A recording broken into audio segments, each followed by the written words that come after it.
you're seeing now in shipping and maritime that people really want people-orientated and people-focused leadership. So they really want a leader who can really, that they can relate to. Welcome to the Shipping Podcast, where I meet interesting maritime professionals sharing their passion for the shipping industry and their everyday job. I am your host. My name is Lena Gothberg.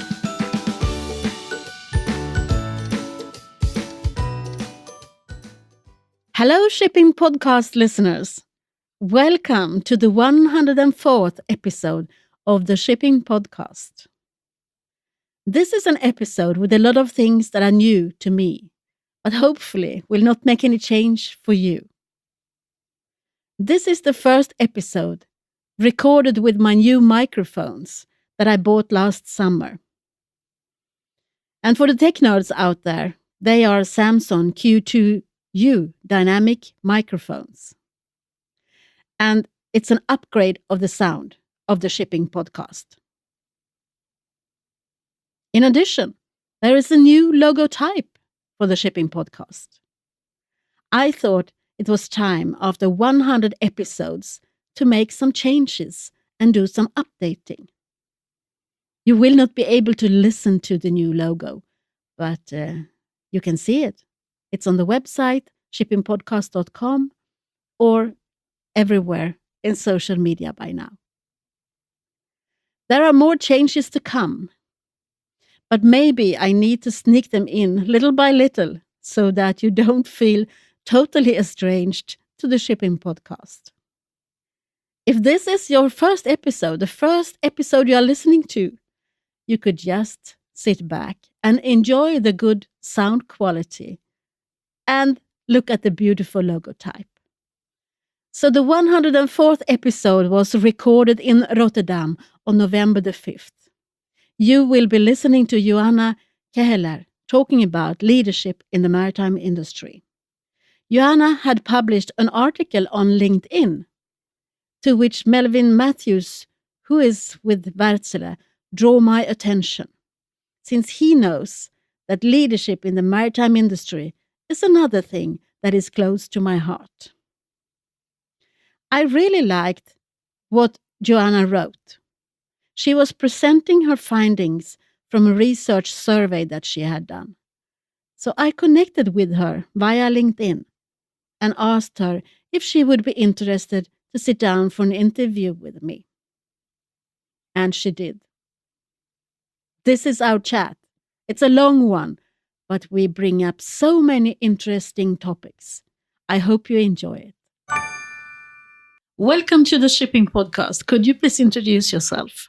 Sure. My name is Joanne Kelleher, and I work for Jumbo, Maritime Heavy Lift and Offshore Installations. And I'm their corporate communications advisor. And I'm from Ireland originally, but now I'm living in Rotterdam in the Netherlands. And what is your background? I've been in maritime or shipping for the past 10 plus years. So I've always worked in some sort of a communications or marketing role within the industry. But I actually studied politics at the beginning. That's my basic degree. So I started working in the National Maritime College of Ireland, just helping out doing some administration and marketing. And then I was bitten by the maritime bug, as they call it. And I haven't really left the industry since. So yeah, I just got swept away with maritime and shipping and got really involved in it and decided to do my exams with the Institute of Chartered Shipbrokers to learn more about the industry and to get the terminology down pat and to really just consume myself in the industry. And it went from there. So what did you do after your exam? Did you start at once? So they're professional qualifying exams, so you can do them over a period of time. I think I did mine in 3 years. And then all the time I was working still in the National Maritime College of Ireland. And I was there for 6 years. And within that time, we also set up a joint venture company with GAC or GAC. So I learned a lot there. And then I finished my exams around the time that I left the NMCI. And from there, I did some marketing within a public affairs company, but again, focusing on maritime and shipping clients. And then that's when I decided I needed to move away from Ireland and come to a big port city to develop my career further in shipping.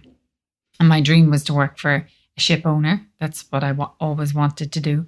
So now I've realized that working for Jumbo. So I'm happy. So what do you do in your job, everyday job at Jumbo?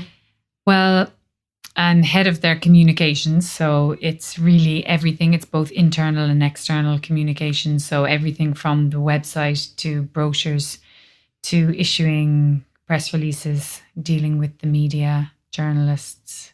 And really my key job is to raise the profile of Jumbo within the industry. And yeah, they're well established on the shipping side. They're in shipping for over 50 years now.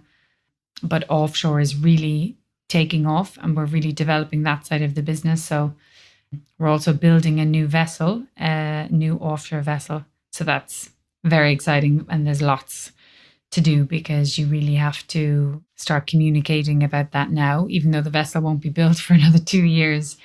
But they have to get the business now for projects in 2020, 21. So I do lots of different things, but it's never a dull moment at Jumbo and there's always something to communicate about. Finally, I've met someone who speaks my language. Because I started my podcast 3 years ago because I wanted to raise the profile of the entire industry. Yeah. I know that's a big task, maybe, but then again, I think we need to do that.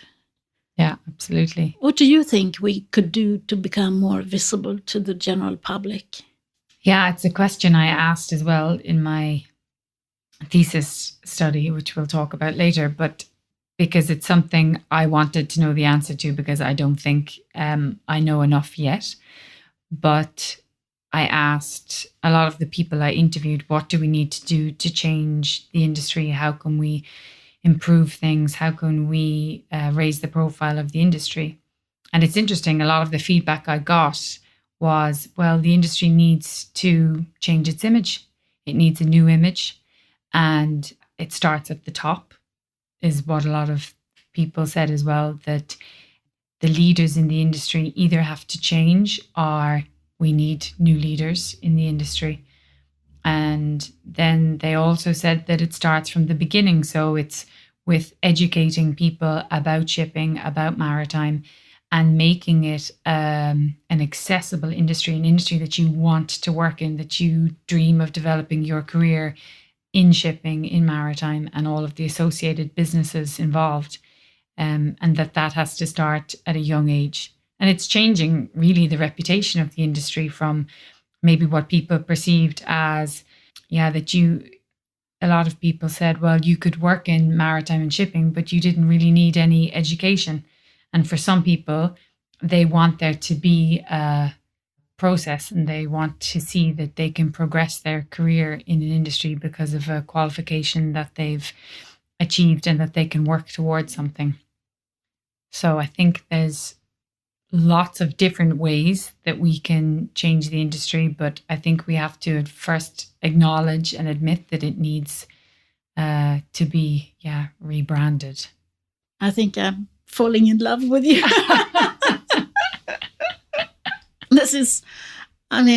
I felt like I'm on a crusade, or I felt like I'm Don Quixote. I'm the only one fighting, because I've been asking now more than 100 people that I have interviewed, what do you think? How could we do this? And the answer varies so much, especially when I'm speaking to the people who actually can do something about it. They don't know how. No. And they think they need a campaign.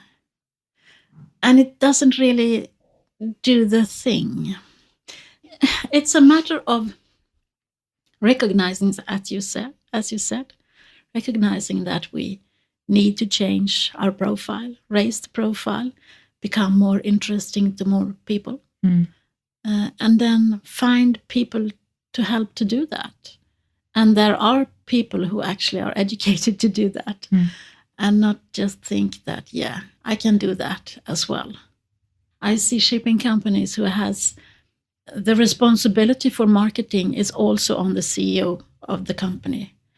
And usually the CEO, he or she might be good at something else but marketing. So maybe they need some help. That is my conclusion after having spoken to so many people. Yeah.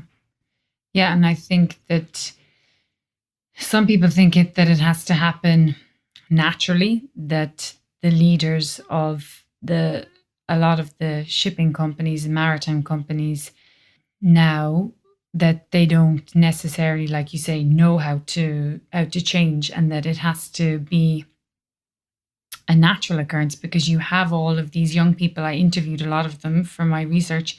You have all of these young people that are interested in the maritime industry, that are already working for companies within the industry, and you can see they really want change. They want to transform the industry, and they're quite powerful in their own way.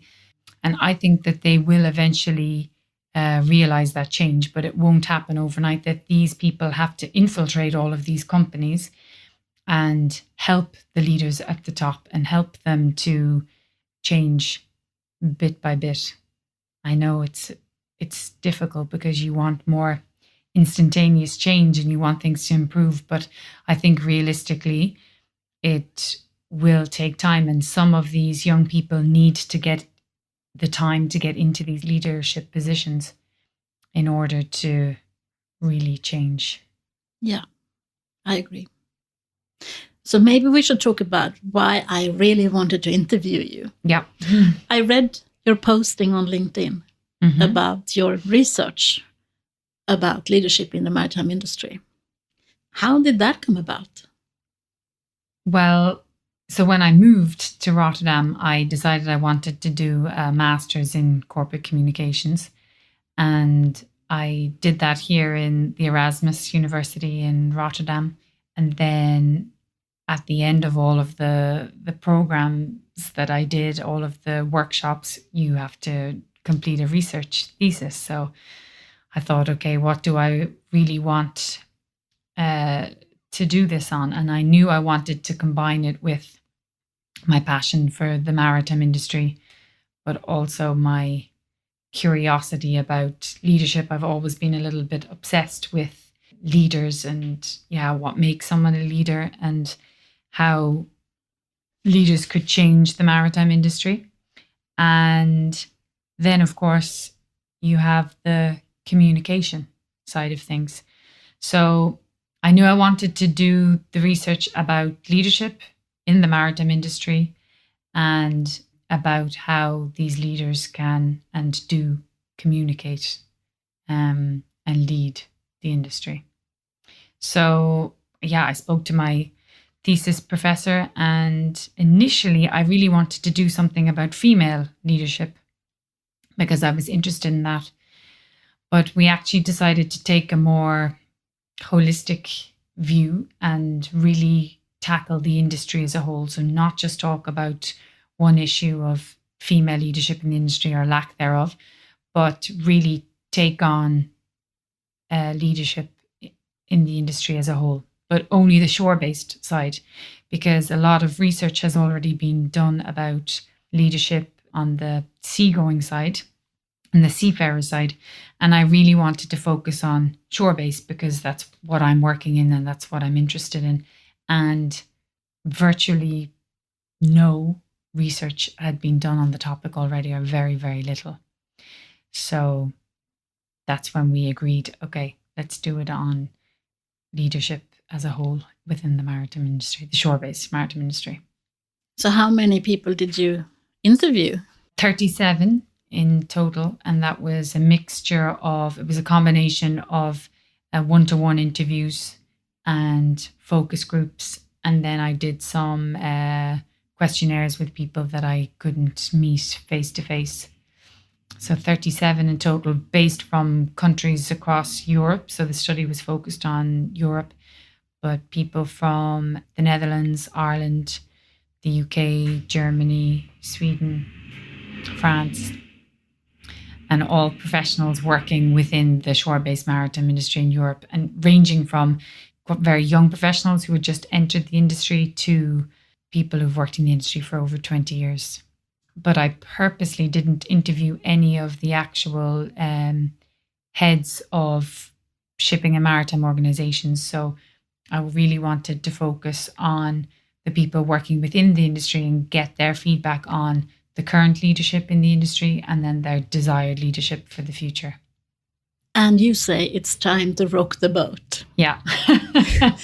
So what did you find? Yeah, I felt it's interesting when you work in an industry and you see a lot of the pitfalls and maybe some of the negative parts and things that you really want to change.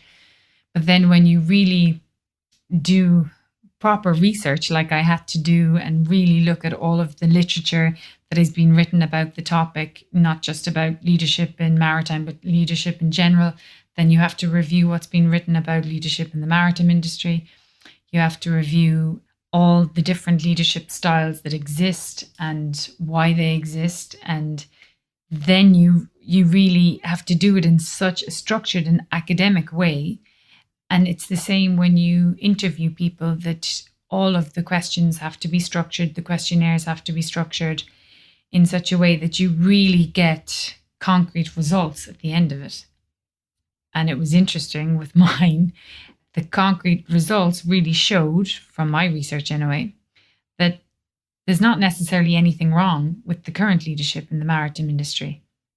It is effective in lots of ways.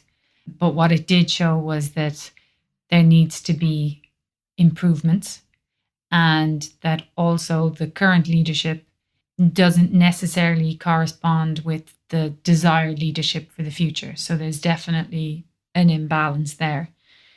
And does that differ between the maritime?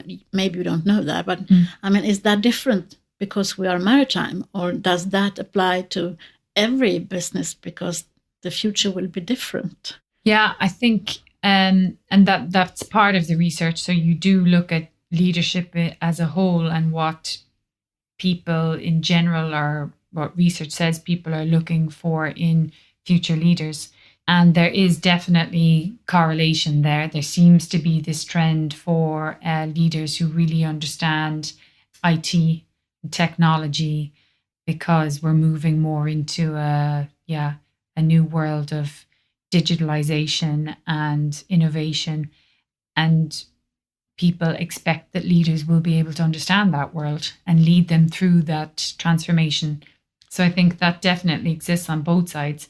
But I would say the maritime industry is a little bit behind other industries in what we're looking for in leadership. So things that you would have seen in previous years in, let's say, aviation or in finance industry, you're seeing now in shipping and maritime that people really want people orientated and people focused leadership.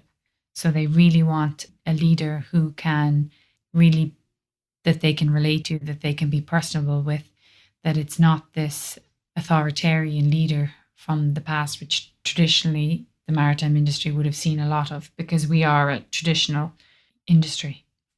In the old days, it used to be seafarers on board a ship who was used to working in that hierarchy. And then they went ashore and started the company and bought the ship and started the company, or whatever they did ashore. And they employed people who had also been at sea, and preferably those who had been on the same ship. So they had been the captain of them or something like that. That is what happened in the old days, which meant that it was really traditional, and it was really strict, and it was really from top down, because there is only one captain of the ship. Yeah. And now it's different. Yeah, there's definitely less of that now, but you still see that type of style still exists within some companies and within the leadership of some companies. And a lot of the feedback I got from the research as well was that it's one of the frustrations with young people in the industry is that they see that you do have, you still see that people are being promoted within companies, not necessarily based on their knowledge or expertise, but on their experience because they've been with the company a long time or because they've been at sea with the company and now they've come ashore. And like one person said to me, you can be the best ship's operator in the world, but it doesn't mean that you can manage a team of operators. And there still seems to be this thing in the industry where people are being promoted to senior positions and they don't have the capability or the expertise to do that. So there's definitely still some frustrations that still exist on the people management side and on the leadership side of the industry. Well, I mean, I have been working within the marine insurance industry. And we had recognized that there is a difference between specialists and generalists.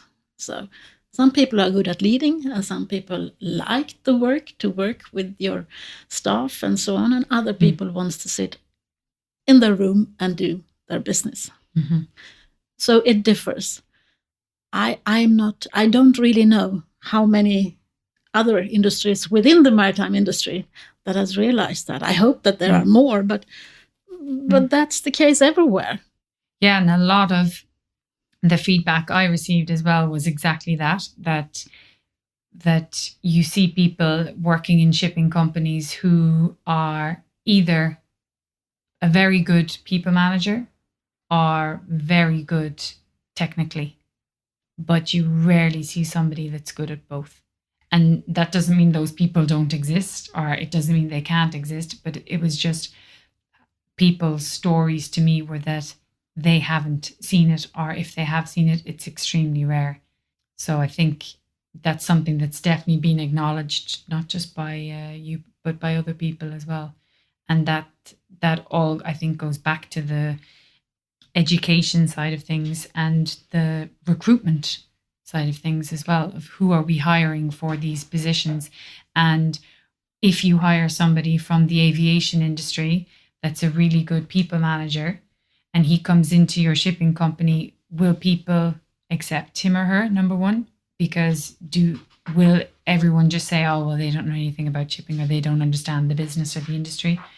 Or will they be allowed to do what they're good at, which is managing people? So it's a difficult one, and I think the industry is still fighting it a little bit.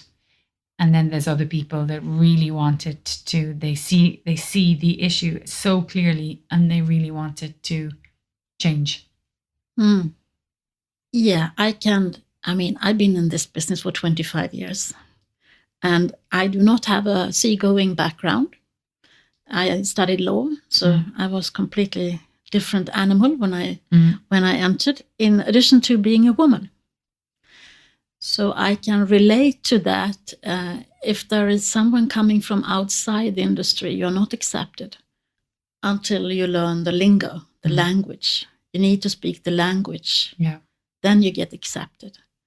But I think of it the other way around. We need so much more new and different competences into our industry to become that great top industry that everyone wants to work in. And I can see that with digitalization. I can see that the industry 4.0 will now require our industry to recruit other types of people and other people with new competences. But of course, that will scare the leaders that are in the industry today. Because they feel threatened by someone coming from outside with a new or other competence. Yeah. So there is sort of a double-edged sword here somewhere. Yeah, I think it takes a strong leader to be able to make that decision and then own it and really instill that throughout the rest of the company. So I think it does require leadership and strong leadership. And I think some of them do exist within the industry. And I think some companies will be left behind for a few years until they can find somebody that's willing to take those decisions. So you talk about a little bit of different kinds of leadership. So what are we lacking here? Yeah, I mainly focus on the people-orientated aspect because that was it was so clear in the research. But there was lots of other things, like nothing really academic or anything, but really simple things like leaders that are willing to listen, leaders that have a clear vision. There seemed to be, from the research, a lot of people that said, yeah, I can identify a leader and they're good. They have some good leadership qualities, but they lack vision. They can't point at a dot on the horizon and say, this is where we need to go, and then motivate people to get there, which of course is a key trait of a leader. But people really lacked that sort of vision. Motivation was also another one. I think the research shows that there doesn't seem to be a whole lot of leaders capable of really motivating a team in a participative way. So you can motivate a team in an authoritarian way, or by financial means or bonuses, or in lots of different ways. But being able to motivate people through a team and by involving them in the decisions that you make is another thing. And I think that's lacking in some parts of the industry as well. But did you see any golden stars? Were there some people that they could say, this is one of our superheroes? Interestingly enough, no. So one of the first, when I interviewed people, first of all, I got them to fill out, I gave them a list of leadership characteristics and traits. And I said, can you circle the traits? Can you, first of all, think of a current leader within the industry that you identify as a leader, and circle the traits and the characteristics that person has. And then I got them to do the same thing again by envisaging their future or ideal leader. One of the first things that I asked them to do was to identify a current leader. And a lot of people struggled with that. And I was really surprised because they struggled with, okay, well, I have a manager. Is my manager a leader? I said, well, you have to tell me, do you consider your manager to be a leader? Or a lot of people struggled with the difference between a manager and a leader. And also they struggled with what is a leader. They wanted me to tell them what a leader should be. And of course, as part of my research, I wanted them to tell me what a leader should be. So we had a lot of conversations around that. And then eventually, of course, they would think of somebody, and it would tend to be a positive person in their working environment. But a lot of them, again, struggled with the fact, well, you have good leaders and you have bad leaders. So do I choose someone that's leading in my organization, but that I don't necessarily consider to be a good leader? So we realized throughout the research that in general, a leader does have more positive connotations than negative. So overall, everyone picked a positive person as opposed to a negative person within their organization. I didn't ask anybody to name names or to tell me who their leader was, but I did ask them to describe the leader that they had chosen and why they had chosen them. And a lot of the characteristics that were chosen were very much came from, participative leadership, transformative leadership, people-orientated leadership, a few authoritarian traits as well. But they all struggled with identifying a clear leader, which I thought was interesting. It's a bit sad. Yeah. But then on the other side, the results or the findings proved that there wasn't necessarily really bad leaders either, but just maybe they could be more effective. But few were able to identify a really clear, positive leader straight, off the top of their heads, let's say. I forgot to ask, were there both women and men in your group that you interviewed? Yeah. And what was the average age? Do you remember? Overall, the average age would have been late 30s. Yeah. And I think that was because most of the people I interviewed would have been mid to senior level, so in the middle of their careers, let's say. But when you describe all the things that a leader for the future should carry, to me that sounds like a woman. Oh, interesting, yeah. So now you can draw your own conclusions about me then. But yeah.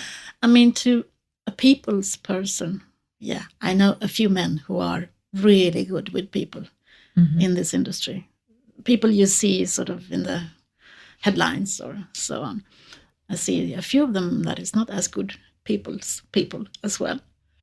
Team working, listening, good listeners. Yeah, and one of the research studies that I reviewed, they conclude that men statistically are more likely to be authoritarian style leaders, and women are more likely to be participative style leaders.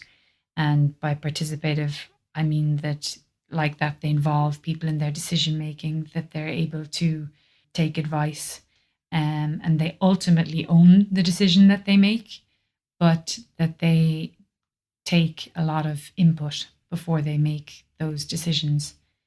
And another study, I think it was through the IMO, but they also recommended that in this male-dominated industry, that women leaders should use more of the participative leadership styles if they want to be successful leaders in the industry.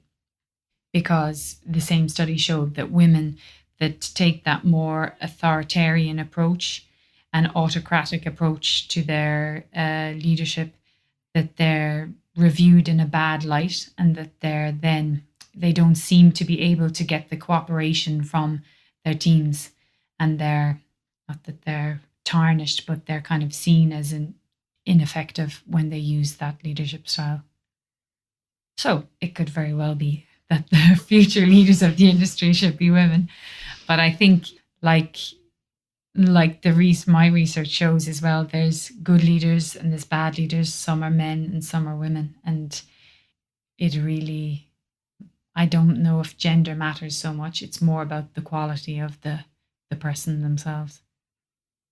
I agree. I'm being a little bit provocative here. There aren't that many female leaders in the maritime industry. I met Kelleher last week, and I interviewed him before, and he says that the females in the maritime industry will be the last ones to be replaced by AI, because we do other stuff, the things, the repetitive things, and the things that you could do if you put your business into more or less like a structure. That would be done by AI in the future. And we work in a different way and we do different things. And I found that very interesting as well. Yeah. Someone has to fly the flag for women. Yeah, and it was another part of my research as well. I asked that question because I said, it was clear that people agreed that there's not as many women in leadership positions and there's not that many women in the industry in general, and what do we do and how can we change that? Do we need to change it? Is it an issue in the first place? And how do organizations like WISTA, Women in Shipping and Trade, how do they help the situation? Do they help the situation? Are they effective in what they are trying to achieve with women in the industry? And I'm still a bit undecided myself about that. But what a lot of the responses that I received was, well, if we are trying to make the industry more equal, and if we are trying to promote, equality and the best person for the job and the best leader for the position, then do organizations that are only provided for one sex, are they really going to be effective in the long term? And that struck me a little bit because it was actually a woman that I interviewed. She said, well, if you had men in shipping and trade and you wanted to set up that as an organization, and how would that go down? And I thought it was an interesting question, because if we want to get both genders on board and really change the industry, then we have to listen to everybody and take on board what other people think. And if men feel that they're being excluded or not involved in one part of the conversation, I don't know if that generates a good or positive feeling towards ultimately what we're trying to do, which is make a better and a good difference. I have a few comments on that one. Because I was the president of WISTA in Sweden in 2004 to 2008. And my motto was to try and change the entire, as what you were talking about. I wanted it to be renamed PISTA, People in Shipping and Trading Association. Yeah. On the other hand, men in shipping and trading, that has been there for 2,000 years. That's why the women are trying to do something to support each other and to build that network. And WISTA also accept male members. In some countries, WISTA is built on, now we are talking about WISTA, but okay.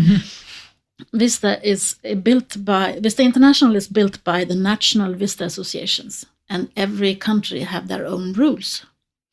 So it depends on where you are, which country you want to become a member of. But for instance, the USA, of course, got male members. I think we did a count last year. I think it was 7 countries that had male members so far. We are now getting a lot more support from men who see what we are trying to do. And I see the future must be like we are pinpointing the men who wants the change, and we do it together. We go together with them, but we first have to identify, hello, there are some women here, and we want to build this network and do things and to stand up and be visible for those younger women who doesn't maybe see a woman all day long in their occupation. When I started in shipping, and that was 25 years ago, as I said, there were no women. I've always been the odd one out in the room. Now I'm probably too old to change, so now that has sort of given me my colors, how I behave and what I do. But it also gives me the courage to do a podcast in a world of non-existing online communication, more or less, at least audio. And maybe I wouldn't have done that if I hadn't worked in a male-dominated industry. Yeah. So, I agree with what you say and what your interview people told you, that it could backfire. But I think it depends on what we're trying to achieve at the end of the day. I don't think that WISTA will be here for another 45 years. It's going to be celebrating 45 years next year. But when it started 45 years ago, women were not even invited to cocktail drinks at Christmas in London. Yeah. So we come a long way since then. Yeah, and like you say, if it's not going to be here in another 45 years, then that's a good thing, right? In the sense that I think you'll have achieved the original goal. And I was a member of WISTA when I was in Ireland, actually. So in some ways, yeah, I'm still, it just, when you talk to people like that and you get this, young people in their 20s and they say, yeah, I think it's a bit strange that it's women only, or that it maybe, as you say, it's not necessarily, but it's perceived that way. And I think the young people probably struggle with it a bit more, actually, because they think, yeah, it's so already, maybe it's moving towards, you're already achieving what you set out to do. But I mean, the arguments you raised, or they raised, was also the arguments that were raised when it comes to the Me Too movement. Now they are everywhere, and I don't know what I can talk about and whatever. And that is so silly, because usually men are not like the men that were pinpointed by the Me Too movement. But there are a few that should have been exposed earlier. So there are so many perceptions going around, and I feel proud that we have lately moved towards a more professional and more significant association with WISTA. We have done so much more, and we have started so many projects, and we're trying to shed light on each other in our own areas where we are good. There are, of course, good and bad leaders within WISTA as well. So I don't say that every woman is a good leader, but it's such an interesting topic to discuss, I think. Yeah, and I think originally that's why I wanted to do my thesis on that subject, because I am still fascinated by it, and I'm still trying to figure it out myself, because I'm a woman, I'm working in shipping and maritime, but I really have, if I'm honest about it, I don't think I've ever really felt at any sort of a disadvantage because of that. And maybe I'm lucky. I don't know. So from that point of view, I can only speak from experience, but then I do see and I hear what other people have experienced. So I'm still trying to find my way, but I'm glad that I didn't just focus on that for my research as well, because I think if we want to change the industry, we need to look at leadership as a whole, whereas a lot of research has actually already been done about women in leadership positions in the maritime industry. So I used a lot of that for this research, but I'm glad I was able to contribute something that, tackled the leadership as a whole for the maritime industry. So what was your recommendation at the end, more than rocking the boat? Well, my recommendation, which is a bit unlike me, but again, as I say, I had to stick within the constraints of the academic research. It was more that the boat needed to be shaken as opposed to rocked, because, like I said, it didn't prove, and not that I wanted it to prove this, but it didn't prove that the current leaders are really ineffective and poor leaders. It just showed that they need a little bit of work.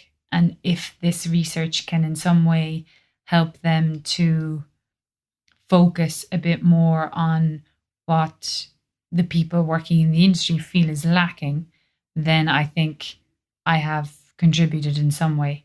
There was the Prosper model, which I came up with, which was a way to try and help people focus on it.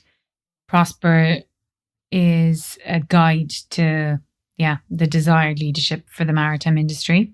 And it stands for people-orientated, respectful, open-minded, social, progressive, engaging, and responsible. And the research, which I can share with you, breaks down what each of those mean, but they kind of speak for themselves in that this is what really came out from the research, that people want to be noticed and counted, that they want their leaders to meet with them, to have respect for them, to look them in the eyes, to listen to them, to be open-minded about what they have to say. Social was an interesting one because it's something that's so simple, but if a leader can be sociable with their followers, it really counts for a lot. It's not saying you have to know everything about each other's personal lives, but it's just being sociable, progressive, engaging, and responsible. Responsible more refers to social responsibility, that now the world is changing, the seas are changing. We are far more aware and conscious of the environment, and followers want our leaders to also be aware and conscious of that in their decision making and in the approach and the strategies that they build for companies. So prosper is a good one for leaders to keep in mind. I was thinking about education for leaders, leadership education. But that is done per company, isn't it? Yeah, a lot of the time, yeah. So the culture within the company will continue. Yeah, which can be good in some ways, depending. Yeah. But yeah, it also begs the question, which is also in the research about, are leaders born or are they made, or can you actually learn to be a leader? A lot of research would say that you can't, that of course you can learn new skills and you can really practice and train in the way you approach and speak to people and lead people. But that a lot of the innate leadership skills people have naturally, and you can naturally connect with somebody, or in some cases you just can't. So the training, I think, is, for me, I would say it's not that it's a last resort, but it's really only one small, tiny piece of the leadership puzzle. And we're so different and individual, even if you send the same person on the same leadership program. I don't know, but I don't think that they would necessarily come through it leading in the same way, because I think a lot of the programs teach you to play to your strengths and what you're naturally good at. One thing that we haven't spoken about, actually, just on the leadership side of things, it's important to mention, because the research stems a lot from this, is that leadership doesn't exist without followers, and a lot of the time context. So you need the three elements of leadership: followers and context, in order for leadership to actually happen. But they each play, the studies show that they each play an equal part of it, and they weight an equal amount of importance. So that leadership isn't necessarily more important than the followers. So if we're going to study leadership and talk about leadership, we also have to talk about the followers and the people involved, because some school of thought would say that leaders need to change their style depending on who they're leading. So if that's the case, then it also suggests that leaders should change their leadership style depending on the situation they're in. So then you could have a leader, they say, that is changing styles depending on the followers. But that also begs the question, can somebody change? And can somebody change their leadership style just because there's a different person sitting in front of them? Or do leaders tend to always fall back on that one more natural style that they have? Speaking from personal experience, I used to be a manager. And I went through a course like that for situational leadership. So coming back to the office, I started to think about, this person has got this situation and maybe I need to be different. Yeah, it worked for 2 days or something like that. Yeah. Because who I am, the core of me is the same. Yeah, and of course, some people I work better with, and some people I don't. And of course, but I think that I have some sense of feeling or getting the person in front of me, how they are reacting to different things. I think I have a sixth sense for that. So it's not like I just march all over them, but no, I think it's very hard. No, I agree with you as well. I think that, like you say, in a way, deep down, we are who we are. And maybe it's easy to say that you could change like that for a day or two, but under pressure, under stress environment, different situations, we revert back to who we are, and I think it's difficult. But there's still a lot more studies that this research doesn't go so far into situational leadership. So I think there's more research that could be done in that area as well. I've also tried to become a leader in a different nation, in a different culture, which goes a little bit to what you were saying about followers and context. And that is also interesting because I was a leader in a Danish-run company. And that was so different from being a leader in a Swedish company. And everyone thinks that Scandinavia, it's all the same. No, it's not. So I worked there for 9 years, and I learned so much about the differences between Sweden, Norway, Denmark, and then Finland. It's completely different. Yeah. And also to be a leader in those 4 countries differs very much. It was interesting. Yeah. And then can you imagine when you even go outside of Europe? Yes. I mean, I kept this to within Europe, but like you say, even within countries in Europe, it changes so much. But if you were to take in countries in the States or states in the US or Africa, you could do a whole research, as you say, on each country and each company within each country. It could go on forever. I think it's such a fascinating topic. The downside is that I don't think that there's a conclusive solution or answer to any of it. No, but if we take one step from what you have been doing and think about the entire industry, what we started to talk about, well, I see a few leaders, but I also see new types of leaders coming up. And I meet with people who are 3rd or 4th generation owners of a company. And that is so different from maybe starting a company of your own or inheriting a company or being young now and taking over the responsibility of an old company which has been there for 2 generations before. So there's so many different things that is actually playing into the entire industry and the time we are in right now. And do you get a sense, because you interview a lot of these leaders, do you get a sense that the transformation is coming? Do you get the feeling that we are on the cusp of industry change? Yes. From the top? Yes, but also, how should I put this? To become head of an organization, which is maybe not a company, but an association of some kind within our industry. That is what you do when you have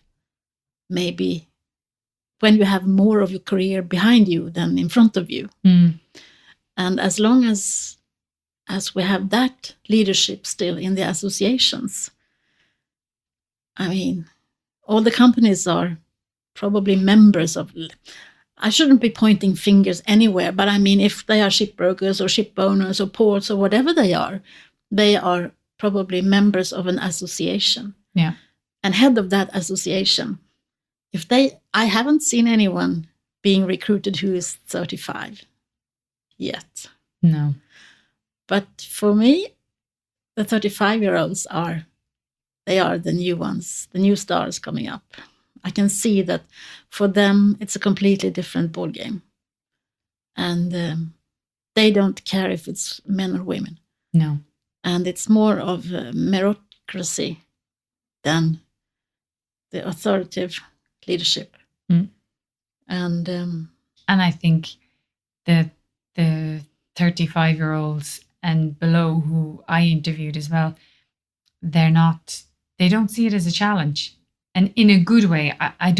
Not from a naivety point of view, but they really, for them, it's almost easy that they can see very clearly what has to be done, and they know what they would do if they were in those positions. And I think, like you say, if companies, and I talk about, ship owning companies or charter houses, ones that are really day to day working in the business, if they take those not risks, but if they just take the chance and bring in people like the 35-year-olds, I think then you could start seeing change happen. On the other side, I mean, I've been 35 myself, and then I didn't know what I know today. So it's also the youth, they should have different view of everything. Yeah. But I think we are in a time now when we need to learn from each other. And I can see it when it comes to digitalization, because it's so modern right now to have this turntable leadership groups where young people who are used to a digitalized world come in and teaches the management group things of how to do things differently. So why not do that when it comes to leadership as well? Yeah. Very provocative idea, but yeah. But I can also see companies who are sort of hiring the people who have cashed in from a startup to come in and help them digitalize the company and help them become digitalized. And I'm not so sure about that. If it works or not. Yeah. It has to be, the top has to decide, as you say, with leadership. It has to come from the top. And the top people have to walk the talk. Yeah. And show that they are serious about it. Yeah, and I'm not saying that you get rid of the top and replace them all with 35-year-olds. No. That's also definitely not the answer. But I really like your the concept of working together, of being able to bridge that, to bridge the gap in some way. Maybe with the tabletop example you give is a good idea. How do you see the future for shipping in general then? Working for a ship owning company? Yeah, I think shipping is here to stay, in the sense I don't think it's going anywhere. I think we're just a little bit behind. I would like to think that we will catch up and maybe even overtake some industries, because I think we talk about the change and the transformation, but I think we're already in it and we're going through it. And within a few years, when the markets pick up again, they're talking about 2020. If a lot of the companies that survive are recovering and growing again from 2020 onwards, I think that the industry could really progress. But like you say, it has to progress in the new world, which will involve this technology, and the industry has to catch up with all of that. I hope they don't automate all ships or anything. I think that would be way too boring. It's interesting. I think that is a generational question, because if I interview master mariners my age or older, they say that will never happen. And when I speak with young master mariners, they say, when are they coming? So in a way, I think there will be a change. I hope it will be for the better, but I don't believe in totally autonomous ships. No. But we'll see. Did you ever have a role model growing up? That's an easy one for me, because, it would be my mother. But she was, or she is very strong female who's, always she's worked all of her life, and she brought up, there's 6 girls in my family. So she brought up 6 girls and 2 boys. I have 2 brothers as well on her own. And she's just very much someone who's together, but always so positive about everything. And it's not, yeah, we can't do that. It's always, yes, when are we going to do that? What's it going to look like? And I think I've definitely, well, I like to think I have a positive outlook on everything, on my career, on the maritime and shipping industry. I really find it hard to give a kind of a negative outlook on something, because she taught me to really see the positive side of everything. So, and you got the bug, so you can't really say too much bad about the maritime industry. Exactly. Like it or lump it, we're in it for some reason. And you hear people talking all the time about the passion of the industry. And it's, I don't know, can you really say that for a lot of other industries? But everyone in shipping and maritime talks about the passion of the industry and the charm of the industry. I also think maybe that's why we're a little bit slower to change, because I think people really loved the charm of the maritime industry and that rule breaking and anything goes. And it's hard to let go of something like that when, yeah, it was so much fun. Who do you think I should interview the next? Who would you be interested in listening to in the shipping podcast? Yeah, I'd like somebody from, I love listening to communications people, because I'm always interested to think or to hear what they think. But Alistair Pettigrew from Blue Communications, I saw you have already interviewed him. Maybe somebody from the Institute of Chartered Shipbrokers. I don't know if you've interviewed anyone from there, but Julie Lithgow is their director. And we're setting up a Dutch branch, or a Benelux branch, actually, for the Institute of Chartered Shipbrokers. I'm on the committee here. But we've had a lot of support from London. So Julie might be able to give you more insights from the educational side of the industry, because I did the exams. A lot of people that I interviewed for the research also did the exams. And like that, when we spoke about getting the terminology, if you want to be listened to in the industry, if you want to kind of get your seat at the table, you need to know the business and what goes on. And the great thing about ICS is that it's international. Anyone can sit the exams, and you're assessed or you're evaluated on the results of your exams. That's it. So it's a very fair way of assessing people within the industry. And I do think that education is one of the means of moving the industry forward. So maybe somebody from education.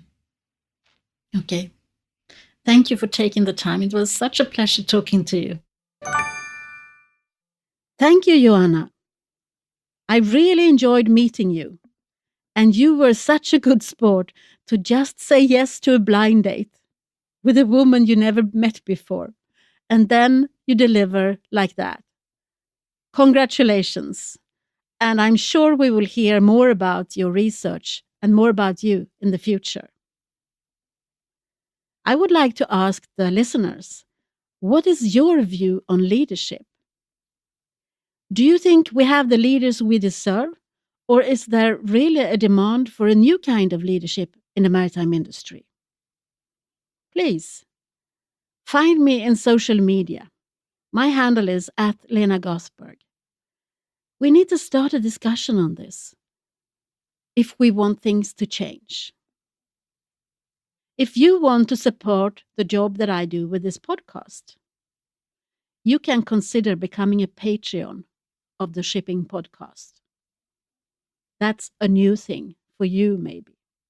It's a common way for artists and people who are working a little bit in the so-called free occupations to use the Patreon as a source for income.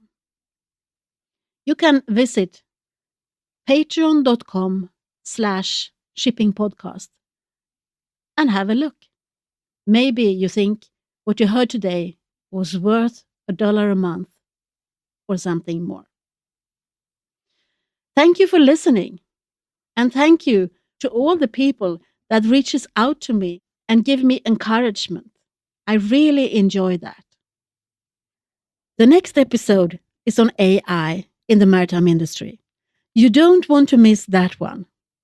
But first, let's start that discussion on maritime leadership. I will be back in 2 weeks.